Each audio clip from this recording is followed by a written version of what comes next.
Ladies and gentlemen, good day and welcome to the Star Health and Allied Insurance Company Limited's Q1 FY2024 earnings conference call.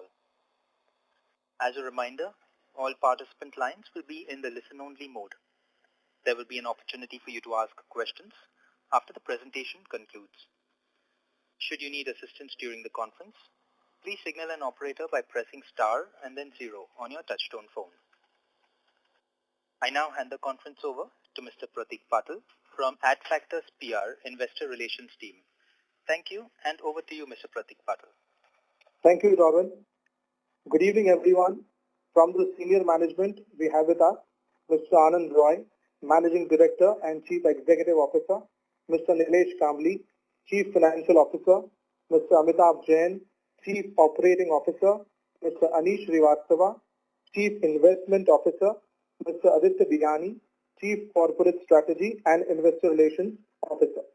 Before we begin the conference call, I would like to mention that some of the statements made during the course of today's call may be forward-looking in nature, including those related to the future financial and operating performances, benefits and synergies of the company's strategies, future opportunities and growth of the market of the company's services.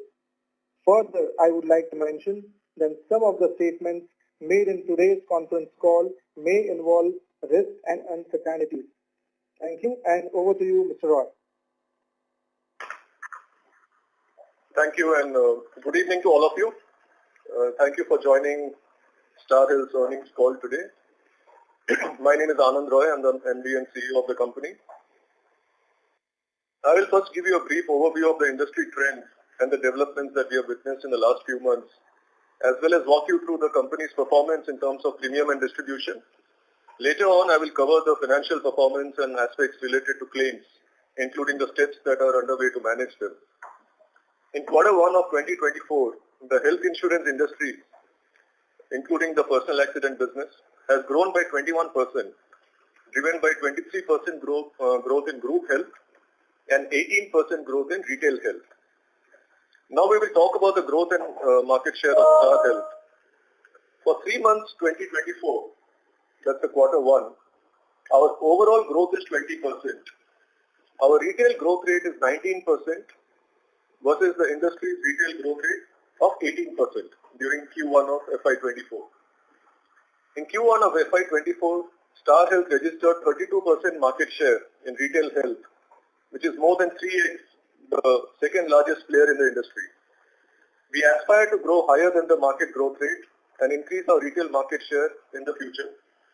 As far as our accretion share is concerned, Star Health has registered 33% retail accretion market share in Q1 of FY24. Our agency business continues to contribute around 81% of the overall business. Our agency strength has increased to 6,42,588 agents, with a net addition of 16,728 agents in the first quarter as compared to the previous year. In Q1 of FY24, our corporate agents, that is banks and other tie-ups, continues to remain very strong, and the premium has grown by more than 35% from this channel.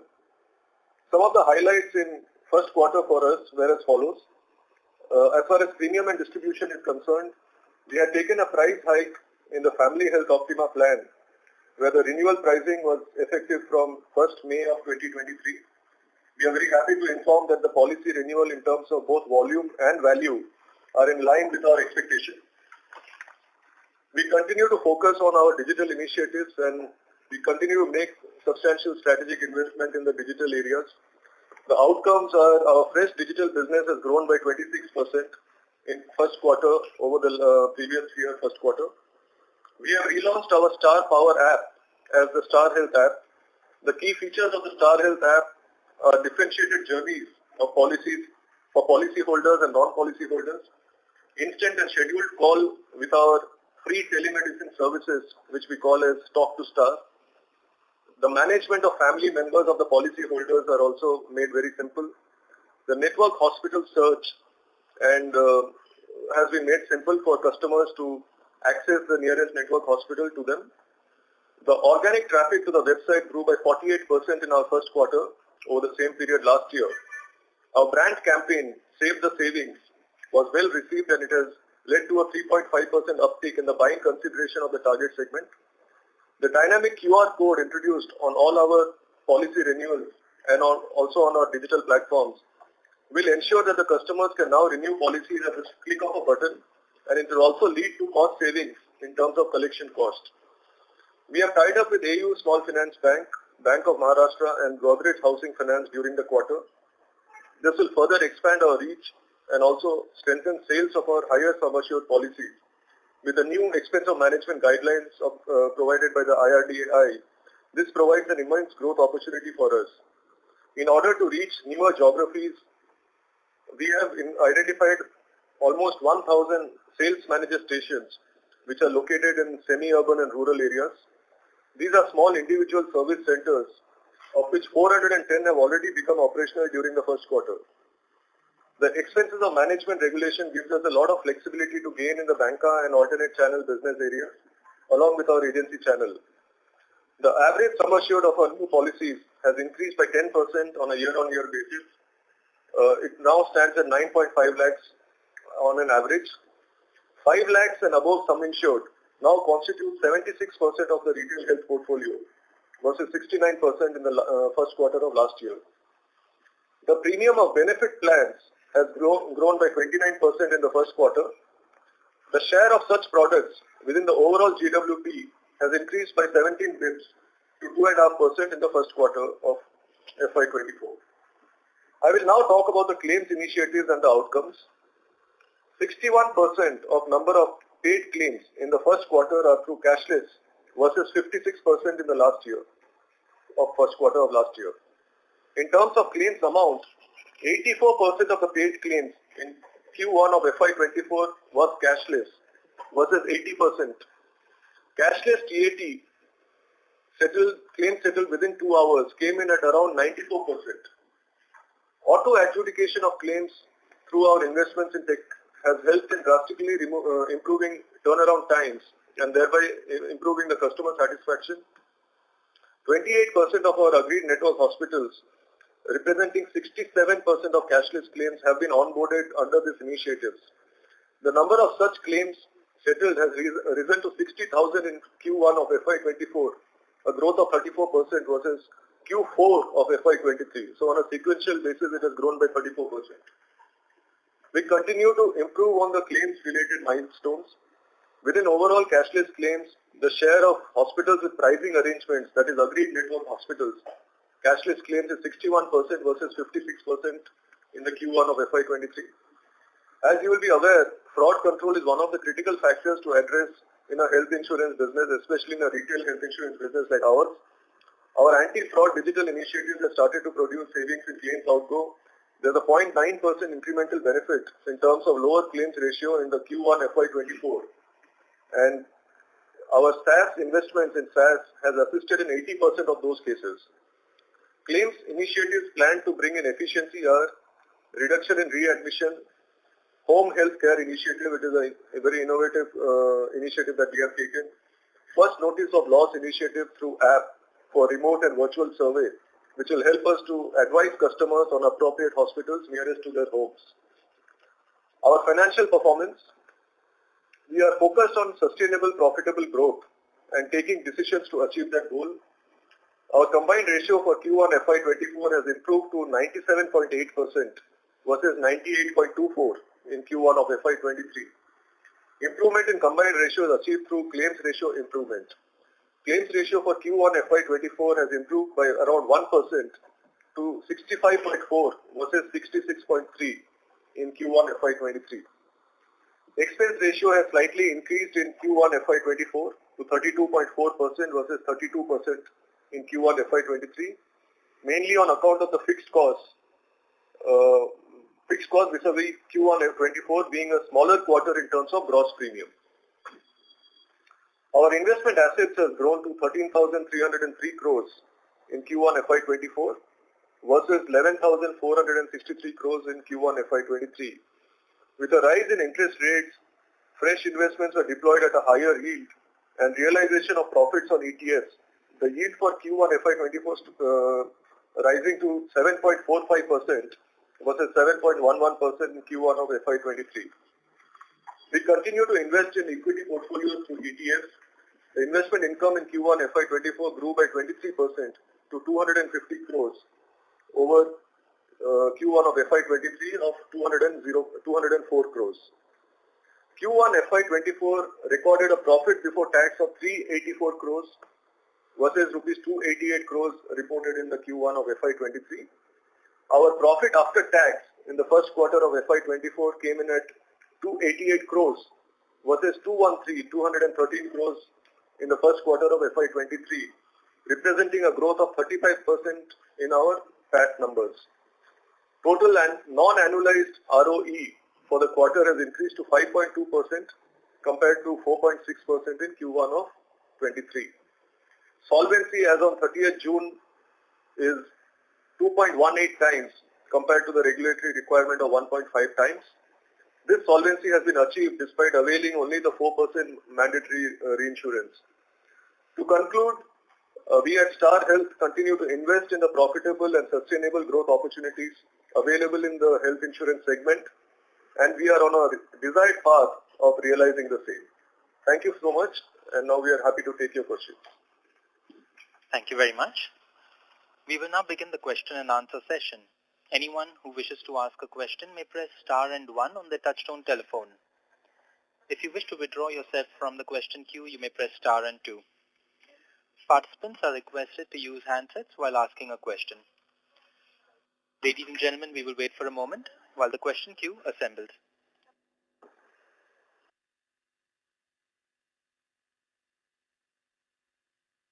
The first question is from the line of Swarnabh Mukherjee from B&K Securities. Please go ahead. Hi, sir. Thank you for the opportunity and congrats on a good set of numbers. So I have 2-3 questions. First, on the new business side, new business numbers has not firmed up yet, so I just wanted to understand whether we are facing any kind of challenges in terms of new business, or whether it is this in terms of where the pricing of our policies are, or is there any other kind of headwinds that are there? If you could explain that, and what are the steps you are taking regarding that. Also, the second question is in terms of the renewal rate. So while you have given the renewal rate number in the presentation, wanted to understand that in terms of number of policies, how should we see it? Or if you could give us, the growth in the overall number of policies, that would be also very helpful. Also, thirdly, in terms of the cost side, so I see that there has been a jump in the advertising cost. As you had mentioned that, the increase in the cost ratio is primarily due to the fixed cost base. So should we then expect the advertising cost run rate to be similar for the remaining part of the year? And on the employee cost base also, if you could explain what the run rate could be going ahead, and how the variable cost is accounted for. So whether it is apportioned over the year or it is taken in the fourth quarter. And lastly, on the commission ratio, it has come down. So how should we read this? If you could highlight whether this is the reason of the mix of group versus retail. Okay, that's a lot of questions. Let me try to answer this one by one. As far as new business is concerned, the company has registered a growth of 15% in our new business, 15. We have taken some strategic shifts in our new business and our business planning. We have kind of tightened our underwriting standards in certain areas. We have also, as you know, we have taken a risk-based price hike in our FHO product. And also we are incentivizing our channels for better outcomes. So that will be the long-term strategic shift that the company has taken. But having said that, the new business continues to grow fairly for us. And we are very confident that, we will continue to grow at a good rate. As far as our renewal rates are concerned, we have seen very good retention rates, as I mentioned already in my opening remarks. The FHO price hike which we had taken, and we had anticipated a drop of 4 to 5% in our number of policies, which typically used to happen when we took a price hike earlier in FY17. But we are seeing the initial results are very encouraging, and the drop-off rates are much lower than what we had anticipated. So in that context, it seems to be a good beginning. Our advertisement cost, Mulesh, if you can add on that here. Yeah. So basically, as Anand mentioned, we are doing strategic investment in people and technology, and this is part of the digital initiatives that we are taking. This advertisement publicity cost is part of the digital initiative, and we continue to invest in this channel. The absolute amount of fixed cost, it's on a sequential basis. The investment in people that we have done, and the salary increments typically which happens as a new year has begun, that is led to a absolute cost increase compared to last year. One needs to compare Q4 versus Q1 because fixed cost is sequential. And we are well on target to achieve the full year fixed cost budget. So it's more a temporary Q1 phenomenon because the GWP and NWP is lower when we start the year. Understood. And in terms of the commission ratio? See, commission ratio again, with digital business also picking up now, it will slightly trend lower. Okay, so this can this be the run rate that we assume for the rest of the year? See, what has happened with this EOM regulations coming in, we are looking at a new structure. So while overall expense ratio will be similar while we continue to invest, there can be a structural shift between OPEX and commission, which but the overall cost structure will be in line with our targets. Okay, understood. Just a clarification, if you could. We request you to please rejoin the queue for follow-up questions. Sure. Yes. Thank you. We have the next question from the line of Avinash Singh from MK Global. Please go ahead. Yeah, hi. Good evening. A couple of questions. First one is on the claims ratio. Given that from May you took price hike in renewal as well, and for new you had already increased prices in Feb. So with some kind of adjustment in prices, why is still the sort of a claims ratio again? It's not the way off, but one would have expected claims ratio to improve a bit better, on annual basis, because the price hike is also coming into picture, and then of course your more or less normalization in claims are very, very normal. You are now coming into picture.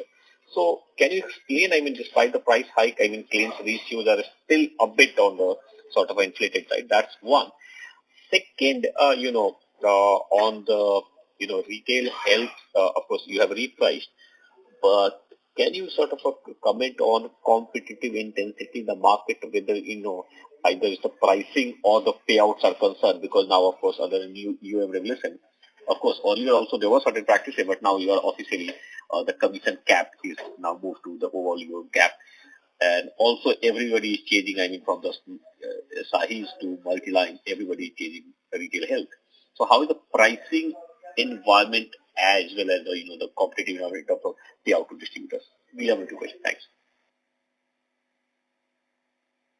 I'll answer the first question, Avinash. In terms of claims ratio, while we have taken the price increase, which is effective 1st May, the benefits in terms of earnings, we are follow the 1/365 approach. So the earning benefit will come only second half onwards. So while we are, in fact, we are very happy that in spite of, price rise kicking only in 1st of May, we are able to reduce the loss issue by almost 1% compared to last year. The whole inflation has moved by 1 year, but still we are able to reduce the loss issue, which is a good achievement, is what we believe. Yeah, as far as the competitive intensity is concerned in retail health, we have been seeing extremely intense competition in this business for the last 2 to 3 years. It's not something new. Of course, now with the new EOM structure kicking in, I think Star Health has a benefit because we have the levers now to enter into segments where we were not very active earlier, while at the same time our competitors may have to bring down their cost structures to comply with the regulations. So I think, we are already operating in a very highly competitive environment, and we are able to grow faster than the industry and maintain our market share and in fact improve upon it. So we don't see that as any particular challenge right now. In fact, I think it will be beneficial for us. Yeah, one quick follow-up. you have a lot of large public sector bank as your banker partner. Do you see sort of a potential for higher growth in that, because that would be generally under-penetrated channel, but at the same time, the channel performance is somewhat lower. And do you sort of offer just a retail product, or sort of offer certain kind of a group product for their customer that is basically kind of in nature retail but offered as a group? So do you see any sort of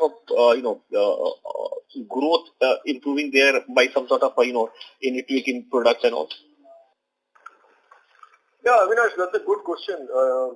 We are very lucky to have some of the leading public sector banks with us as our partners, and there's a lot of opportunity to engage with them even closely and increase our book size there. The strategy for us is mostly on the branch banking on these banks, and it is largely retail products, but offered on a group platform. So individual customers buy it, but the product is constructed on a group platform. I think that will continue. What we are seeing is very high levels of engagement with all of these banks. The management of the banks are extremely happy. We are the largest player in all these bank relationships as far as health business is concerned. Most of the banks have renewed their contracts with us for 3 years or even 6 years, Punjab National Bank. So this will be a good avenue of growth for us as we go forward. Okay, thanks, Anand and Nilesh. Thanks all the way. Thank you.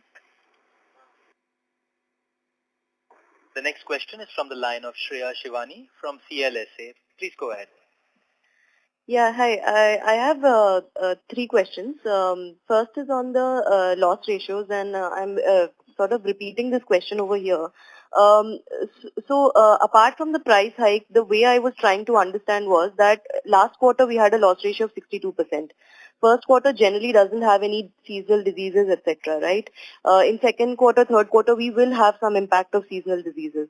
So what one would expect was that the loss ratios should have been higher in second quarter and third quarter, and this quarter should have been a much more normalized, if not as close to fourth quarter, because I understand the reserve accounting, the way it functions. It shouldn't have been significantly higher than fourth quarter.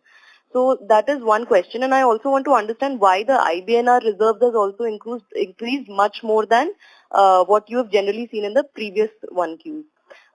Second question is on the growth rate. So the retail book last year, not the overall book, just the retail book last year was growing at 18%, right? Without any price hike. Only the new business got a price hike last year. So now this year, when you are growing retail book, the retail book is only growing at 19 or 20% in spite of the price hike that we have taken. So shouldn't the price hike have added a few more percentage points to the growth rate? And I mean, I'm just not able to match the numbers between the growth that is coming in and the renewal and the better improved renewal ratios that you're talking about, or the improved retention ratios that you're talking about. And the third question is simply one of the peer private general insurer reported their result, and for them the commission ratios and the other OPEX ratio has sort of switched places, and it seems like that the impact of EOM guidelines have finally come in and the commission ratios are rebasing everywhere. So I was just wondering whether that didn't happen for health insurance segment, because your commission ratios are largely in line with what we've seen historically, and since when do we expect that commission ratio to start reflecting the change? So, Shreya, I'll answer this one by one. In terms of loss ratio, we have always mentioned that Q4 is our best quarter, because of the exam non-existence of any epidemics. The loss ratio is better. When it comes to Q1, typically, since there is no epidemics, but there are elective surgeries which take place, and while the frequency is lower, the severity is higher, and we have seen that the loss ratio is typically higher compared to Q4. So that's the primary reason of Q1 loss ratio, which is higher. But if you see, for us, it's an improvement compared to last year as well, which is a good sign. In terms of IBNR and outstanding reserves, IBNR, we have a reduction this time because the cashless claims proportion has increased. As we had mentioned in the script, from 80% to 84%. On an overall basis, claim outstanding is a function of cash settlements with the hospital. So that's an ongoing number, depends upon when the due dates for this hospital payments come through. In terms of the commission ratios, we are an agency-heavy business. So while other GI players, for motor, it can shift between OPEX and commissions. But for us, it's an agency-heavy business, which is always, commissions are always paid. So for us, there'll be not much of an impact going forward as well. There'll be slight movement between OPEX and commissions, but nothing major that will kick in. Thank you. The next question is from the line of Prayesh Jain from Motilal Oswal. Please go ahead. Yeah, hi. So firstly, on the OPEX front, while you mentioned that you are making investments, so whether this kind of run rate will sustain through the, because even if you look at the employee cost on a YOY basis, it's higher by around 29%, right? And that's a significantly high number, a 29% jump in employee cost. Could you break it down for us in the sense that, how many employees you would have added over this period and what kind of hikes that you would have given and what is the variable cost jump that you would have given in this period? So that will help us understand better as to what could we expect going ahead from here on. Second is with regards to the network hospital agreed rate, what would be your the trend that you would have seen with regards to these charges or surgery costs that would have happened in the increase that would have happened, say, in the last couple of quarters particularly?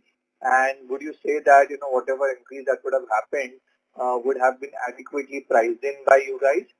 And lastly, with all the movements in the like growth possibly being on a slightly on the lower side than what we are working with, expenses on the higher side, would you still maintain your guidance of a 20% YOY growth in premiums and loss ratio of 63 to 65% and a combine of 93 to 95%?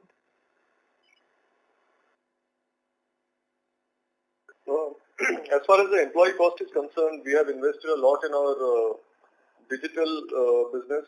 And digital, when I say digital, it's not only about the digital marketing or it's also about the digital operations of the company. We have onboarded close to 30 engineers and very senior leaders on the technology side. So I think these are investments that are being made for the long-term structural shift which the company is going through in terms of digitizing its processes to improve the customer experience and also lower costs. But if you look at it sequentially, I don't think the employee cost has gone up so much. It is only the quarter, if you look at it quarter on quarter, the previous year, definitely it looks higher.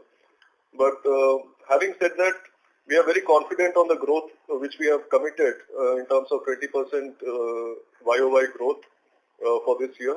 In fact, and on the 63 to 65% and combined ratio of 93 to 95%, we believe that we should definitely deliver on the lower side of both of these bands. So the business is on track and we are very confident of achieving those numbers. On the network hospitals? What was the question on the network hospitals?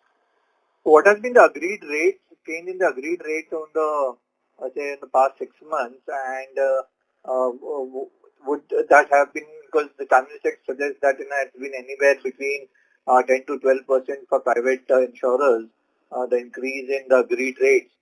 So whether that would have been adequately priced in your price hike, or you would say that would not really be priced in?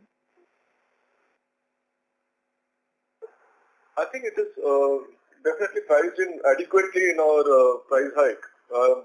And to be very frank, the rate agreements that Star Health has with its network of hospitals is very different to what probably other companies are able to command or demand.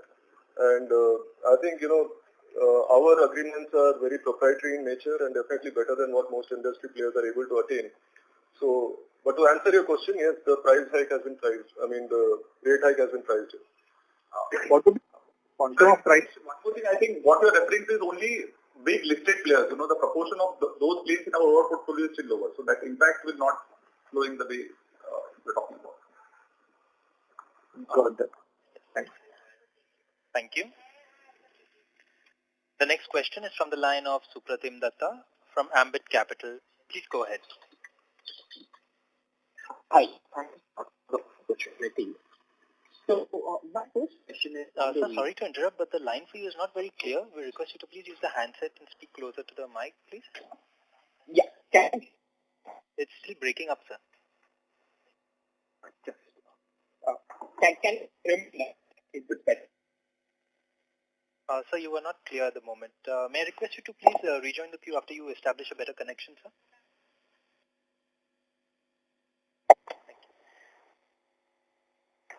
We will take the next question from the line of Sahej Mittal from 3P Investment Managers. Please go ahead. Hi, am I audible? Yes. Hi, team. Thanks for taking my question. So first is on the number of policies. So if you could quantify the number of policies in Q1 at the end of Q1 FY24 versus Q4 FY23, yeah, that would be helpful. Then I'll take my second question. You're talking about the number of policy growth? The number of retail policies. Count of policy size will get back to you on one-to-one basis. Got it. And the second one is, just following up on one of the previous participants' question. So have we, have we taken has there been a price revision with the agreed network hospital chain?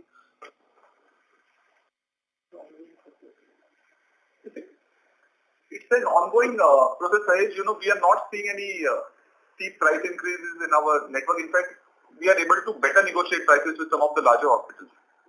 Right. So nothing in the last three odd months or maybe last 6 months or nothing material. Nothing material. Got it. And the last one is on the OPEX, right? So once this IFRS gets implemented, so if you can quantify what proportion of our OPEX is fixed in nature, in a sense that what proportion of OPEX then will not get upfronted and then will get appropriately, recorded in terms of the premiums being recorded for that particular year. If you could quantify that number. So for the last year, the OPEX was close to about 2,000 odd crores. If you can just give out that number. Yeah. So, Sahej, one thing is the insurance industry, especially the listed players, the regulator is looking at implementing IFRS effective 1st April 25. I talk in terms of ratio. So, last year our OPEX ratio was 30%, out of which around 7.5 to 8% is fixed cost. Balance is variable cost, which will be deferred over the policy period, roughly 22 to 23% cost. And that will be applicable both for the commission as well as the reinsurance commission received. Got it. Thanks a lot and all the best. Thank you. The next question is from the line of Nischint Chawate from Kotak. Please go ahead. Thanks for the opportunity. I hope I'm audible. Just two small questions on the group business. Have we finally sort of, kind of said that group business starts growing from here on? And given the fact that the employer-employee segment has seen significant price hikes, is this kind of more accretive at a combined ratio? So, Nischint, the group business strategy continues to remain focused on the SME segment, and that's our sweet spot. We have taken a very, very steep target of increasing our group business this year, right? Last year it was constituting, I'm talking purely on the employer-employee corporate business, not on the banker groups.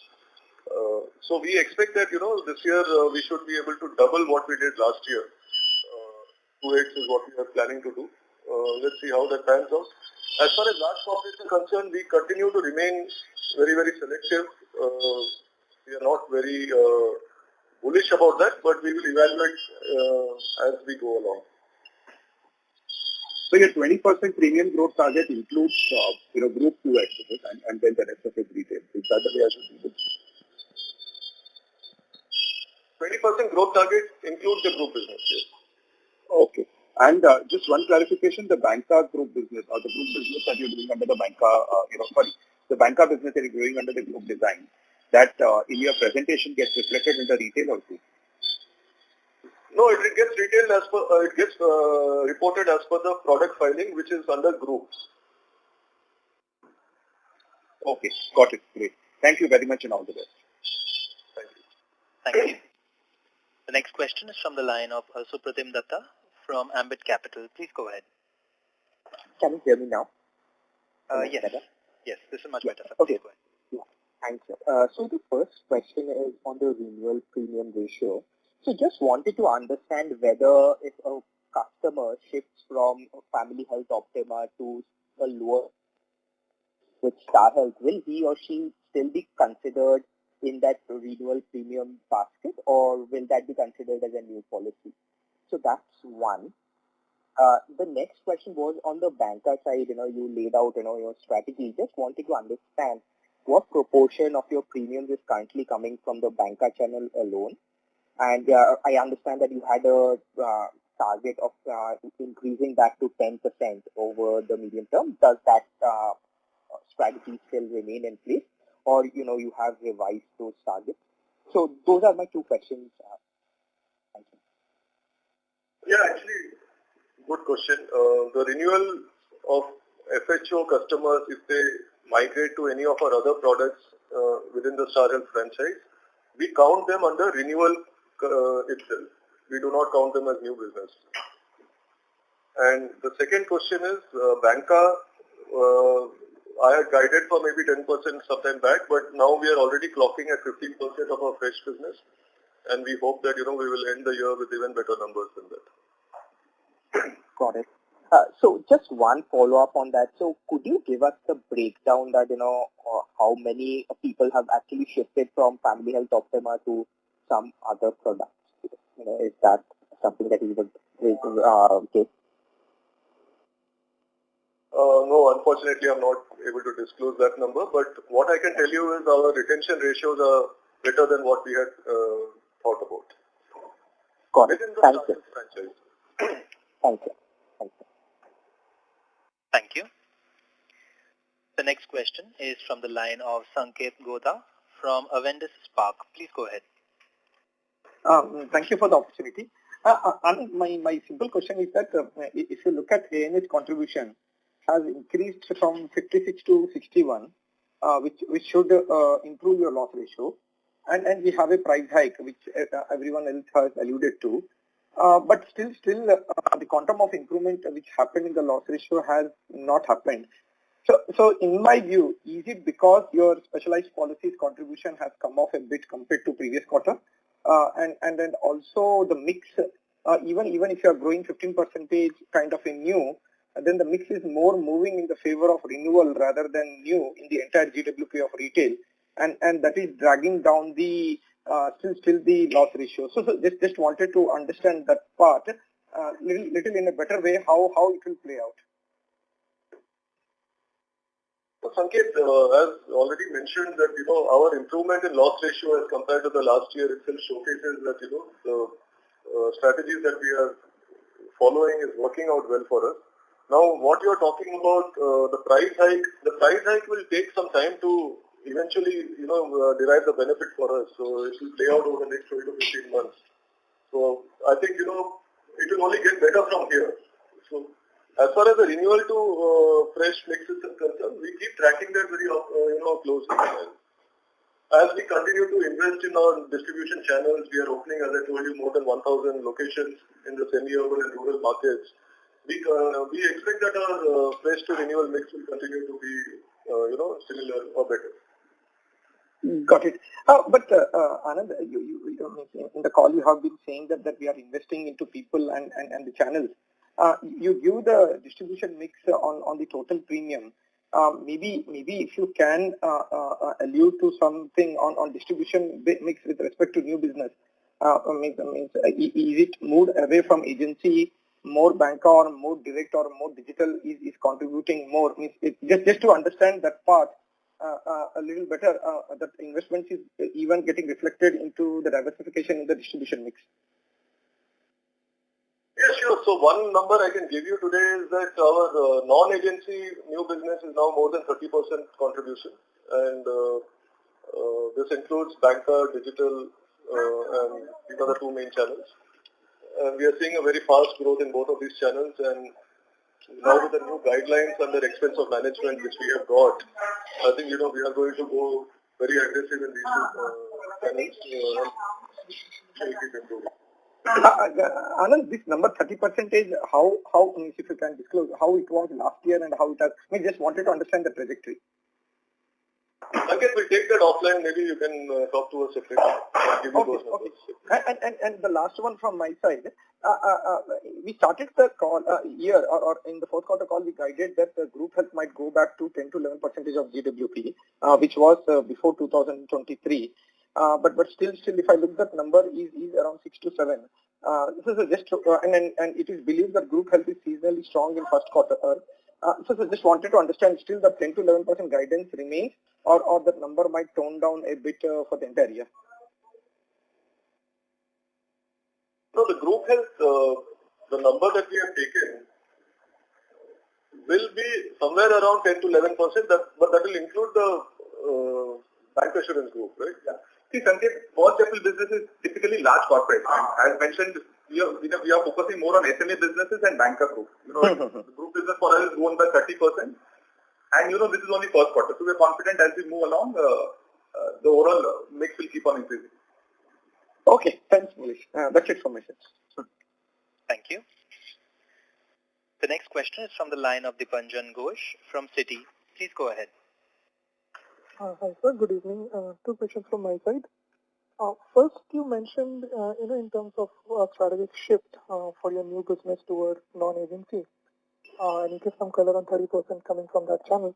Just wanted to get some idea of how the payout structures on these non-agency channels differs from your agency, especially for the new business, and how the trajectory is shaping up incrementally from a competitive payout perspective.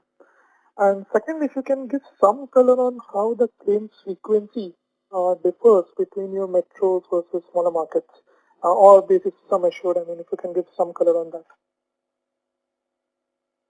Okay, so first thing is we are not shifting our business from agency to non-agency. It is just that the contribution of non-agency business is increasing because of our renewed aggression in that segment. So agency continues to be the largest contributor for us, around 70% of new business, and 30% plus comes from the non-agency channels. As far as the frequency and all is concerned, these are data that we are not able to disclose. These are very proprietary to us. So unfortunately, we cannot do that. Just to follow up on the first one, I was asking more from the perspective of how the distribution payouts on the new business vary between your agency versus non-agency. Some qualitative color on that. Yeah.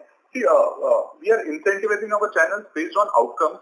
We look at the overall profitability of the business, the product segment that the channel is contributing. So, it's a mix of loss ratio and expense ratio, and what we look at is the combined ratio. We don't look at payout ratio separately.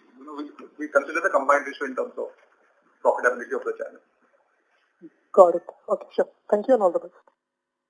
Thank you. We have the next question from the line of Devansh Nigotia from SIMPL. Please go ahead. Verification on the India's application, it is, we mentioned 1st April 25. Yes, for listed player, it will be 1st April 25. The IID chairman himself had conducted a call with all the listed players and large life insurance players. And he has mandated that, prepare yourself and be ready by 1st April 25. Okay, so it's still a directional guidance that he has given. It's not a formal announcement yet. So there is no formal announcement, but there is a weekly update from the regulator in terms of where are you in terms of the impact analysis, the technology. We conducted a call last week with a technology partner. We have given a mandate that the first impact analysis should be done by 30th September for all the players. So there are very specific directions that are coming in. Okay. And what is the M2M gains booked in our investment book?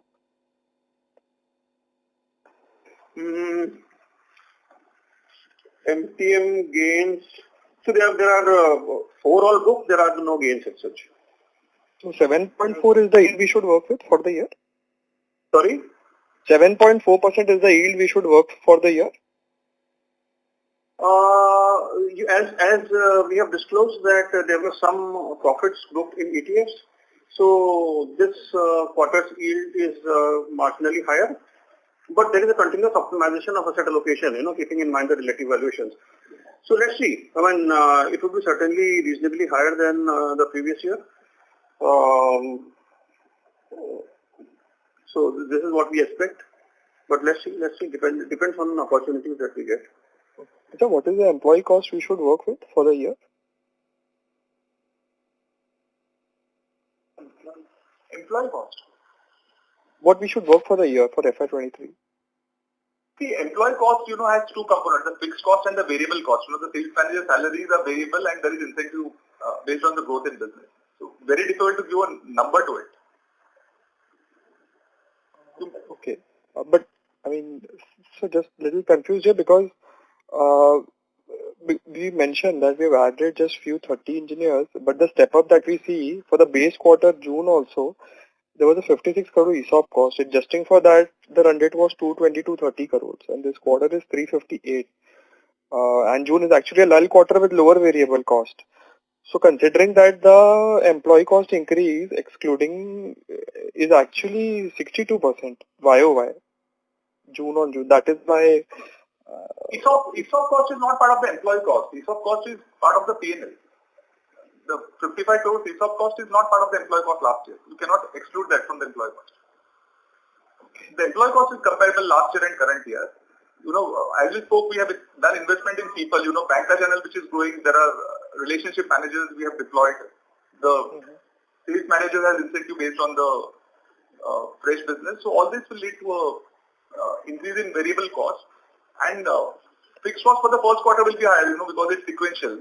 The people we have deployed in digital technology, that will come, that's a fixed cost which will come month on month. And there is an increment element also effective 1st April. And sir, while the variable cost in the employee cost, we've not classified it under commissions, unlike insurance company, general insurance company? No, see, the commission is purely IID registered intermediaries. The sales manager are internal employees of the company. So in case of India's implementation, how will that number play out then? For the variable cost of employee, it will stay as it is, or it will be then apportioned over the year? How will that work? The sales manager cost, because it is variable and it is linked to the business, that it will be apportioned over the policy period. The fixed cost of business, the accounts, the claims team, which are fixed in nature, that will not be apportioned. But the sales-related variable cost will be apportioned. Got it. Thanks. Thank you. Ladies and gentlemen, to ask a question, you may please press star and 1. The next question is from the line of Prakash Kapadia from Anived Portfolio Managers Private Limited. Please go ahead. Yeah, thanks for the opportunity. I had two questions. If I were to look at, the GDPI of Star Health, could you give us some sense, how much of that is in the top 10 cities as of now, and directionally, as we are trying to penetrate and, go deeper, what kind of trends we see for us and the industry in terms of health insurance? And secondly, what is our stated investment policy in terms of debt equity, in terms of, percentage of net worth, or how do we assess, to optimize returns between debt and equity? So, from the perspective of optimizing returns between debt and equity, see, large part of investment patterns are as per the regulation. So, regulation defines that minimum what we have to do. So, if you look at it, minimum 65% has to be in government securities, state government securities, and AAA rated papers. Correct? Right. So, now beyond that, 35% of the portfolio is there, which can be allocated in various asset classes where we feel that by investing there, depending upon relative valuations, how we can maximize the yield. And you would also see that most of the insurance companies do not take very aggressive risks. Yes. Okay. So in our case, for example, non-fixed income book as of now would be around 6%. And our intent is that we would increase it to say 10% or so. Okay. Going beyond 10% perhaps would be a very gradual and very opportunistic kind of thing. If we get very interesting opportunity, perhaps then we can do it. So this is what the broad thought process is. Sure. And this book, say, when markets were low, has it ever crossed 10% or no? No. Okay. Okay, fine. We are building this non-fixed income book, and we are not in a hurry to really just go ahead and very actively do this. Yeah. Thank you. The next question is from the line of Manish Gupta from Solidarity Investment Managers. Please go ahead. So, just wanted to understand that as you go deeper into rural India or Tier 3, Tier 4 India, would your combined ratio, would you be able to share what your combined ratio by geography is?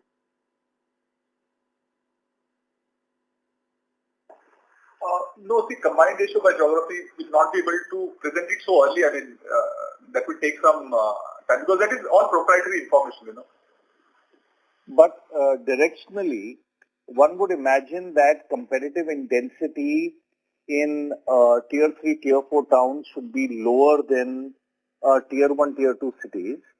So would your hypothesis be that as you go in Tier 3, Tier 4, your combined ratio would improve? Yeah, absolutely. I mean, the combined ratio in rural areas is lower compared to urban areas, and that will definitely help in the overall combined ratio of the company. Okay. Thank you. Thank you. Ladies and gentlemen, we will take that as a last question. I now hand the conference over to Mr. Nilesh Kambli for closing comments. Over to you, sir. Thanks for joining the call late in the evening and listening patiently to us. We had a very good first quarter and we are optimistic about the remaining 9 months to achieve the growth and profitability targets for FY24. Thank you very much. Thank you. On behalf of Star Health and Allied Insurance Company Limited, that concludes this conference. Thank you for joining us. You may now disconnect your lines. Please subscribe and press the bell icon to never miss another update. Please like, share and comment.